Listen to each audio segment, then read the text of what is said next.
Perbedaan tajam antara Presiden Amerika Serikat Donald Trump dan Perdana Menteri Israel Benjamin Netanyahu terkait arah perang Iran mulai terbuka ke publik. Kedua pemimpin disebut berselisih soal keputusan Washington menunda serangan baru terhadap Teheran demi membuka ruang diplomasi. Namun, di tengah perselisihan dengan Netanyahu, Trump mengklaim Perdana Menteri Israel itu akan melakukan apapun yang ia inginkan, termasuk soal serangan ke Iran. Bahkan Trump memuji Netanyahu sebagai seorang pemimpin hebat. Sambil berkelakar, Trump bilang ia bisa saja menjadi Perdana Menteri Israel berikutnya menggantikan Netanyahu. He'll do whatever I want him to do, and he's a great guy. To me, he's a great guy. Don't forget, he was a wartime prime minister, and he's not treated right in Israel, in my opinion. I'm right now at 99% in Israel. I could run for prime minister, so maybe after I do this, I'll go to Israel, run for prime minister. I had a poll this morning. I'm 99%, so that's good. But no, he's a wartime prime minister, and I just don't think they treat him well. Sementara, Perdana Menteri Israel Benjamin Netanyahu terus menebarkan ancaman kepada musuh-musuhnya dengan mengatakan ia tak akan bisa dikalahkan. Hal itu disampaikan Netanyahu saat mengunjungi pos-pos militer di sepanjang perbatasan timur Israel.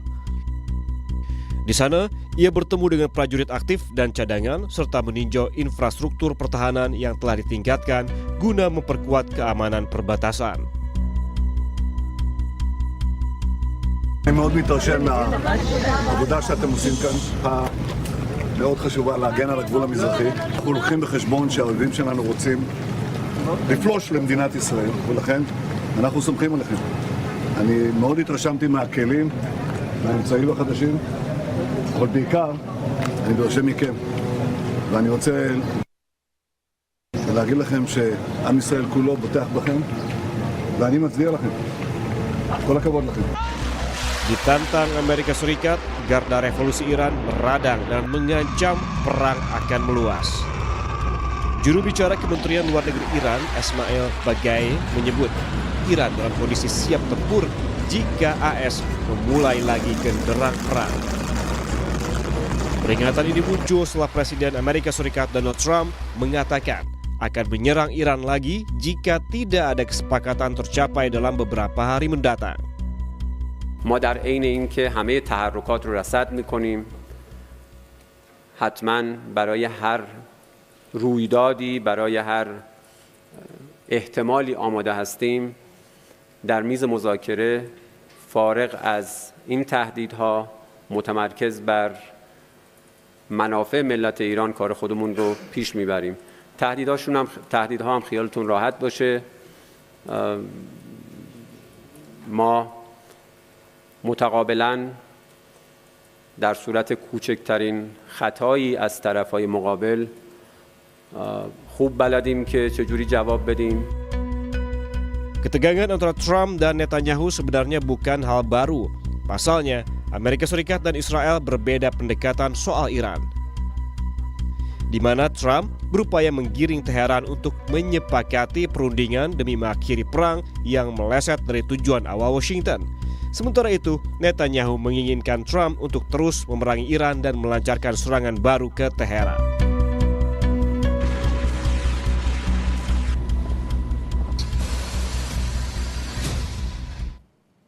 Saudara, perbedaan tajam antara Presiden Amerika Serikat Donald Trump dan Perdana Menteri Israel Benjamin Netanyahu terkait arah perang Iran mulai terbuka ke publik.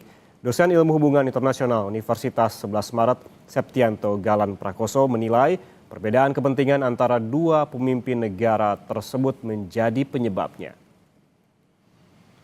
Ya, bagaimana kemudian Trump dan Netanyahu berbeda pandangan dan dilaporkan oleh banyak media mengalami ini ya ketegangan di sambungan telepon. Saya kira ini karena Trump sudah memutuskan pendekatan yang dilakukan akan lebih condong ke arah negosiasi, ke arah diplomasi begitu, perundingan dengan damai, tidak kemudian berpanjang perang dan ancaman-ancaman lain begitu. Dan ini kemudian hal yang sangat merugikan Netanyahu karena tujuan Israel dari awal, tujuan Zionis Israel adalah untuk memastikan bahwa tidak ada lagi uranium yang dipegang oleh Iran. Jadi bahkan ada satu sejarah menarik ketika kita kembali ke tahun 2015-2016 ya. Ada JCPOA, jadi kesepakatan pembatasan uranium Iran waktu itu di era Obama, yang kemudian Iran harus menyerahkan sebagian uraniumnya ke negara ketiga, waktu itu Rusia gitu ya. Itu hanya bahkan cuma 300 kilo yang boleh dimiliki. Sekarang malah lebih besar gapnya, sebanyak 450 kg. Waktu tahun 2015 Israel aja memandang itu sebagai sesuatu yang sangat merugikan. Apalagi ketika sekarang di mana Iran diberikan kapasitas lebih banyak. Sehingga ketika isu nuklir ini masih masih ada begitu ya, dan Israel pasti merasa terancam ketika Iran masih memiliki nuklir begitu. Saya kira tentu akan ada ketidaksetujuan, dan Trump hanya melakukan publicity stunt yang kemudian disampaikan kepada wartawan begitu supaya tenang, nanti Israel pasti nurut sama saya dan seterusnya. Tapi yang jelas isu ini menjadi satu pemisah begitu, satu hal yang mensegregasi bagaimana Amerika Serikat dan Israel ingin membawa perang ini ke depannya. Karena sangat jelas Israel masih ingin terus perang sampai Iran mungkin kehabisan senjata begitu, atau memastikan kalau Iran tidak memiliki nuklir lagi begitu. Tapi bicara soal uranium tadi mungkin yang menjadi pengganjal ataupun kepentingan Israel dalam perang ini, apakah tidak bisa misalnya uranium ini dipisahkan dalam kesepakatan yang saat ini sedang disusun, misalnya paling tidak ini untuk menghentikan dululah serangan antara kedua negara, dan baru nanti uranium akan dibahas selanjutnya di kesepakatan lain. Bisakah seperti itu? Ya. Yes. Ini menarik sekali Mas Brimana. Jadi sebenarnya kalau kita lihat proposal Iran yang paling baru, yang paling singkat ya, yang mungkin hanya 4 poin, itu sudah nggak ada bahasan khusus terkait uranium dan nuklir. Mereka menyatakan ini bisa dibahas di lain hari, sekarang kita fokus menghentikan perang, kemudian membuka Selat Hormuz, menghentikan perang di semua front termasuk Lebanon ya, kemudian buka Selat Hormuz, Amerika ganti rugi, dan aset Iran dicairkan sedikit-sedikit, gitu, yang dibukukan dicairkan. Nah, tapi justru Trump malah ingin mendekati ini dari sisi yang berbeda kelihatannya. Jadi dia memastikan kalau uranium ini selesai, maka kesepakatan yang lain akan mengikuti. Atau sebaliknya, jadi perwakilan Iran juga kemudian menunggu Trump untuk memberikan feedback etika bagaimana respon Amerika Serikat terhadap tuntutan Iran, dan jawabannya justru malah ada kemajuan terkait uranium. Ini saya kira sebagai akibat dari audience cost ya. Jadi ada sebuah konsep dari James Fearon itu audience cost, di mana Trump sudah menyampaikan sesuatu yang kemudian kita ingin kemudian mengakhiri perang, kita sudah menang, narasi Amerika seperti biasa ya, narasi Trump seperti biasa.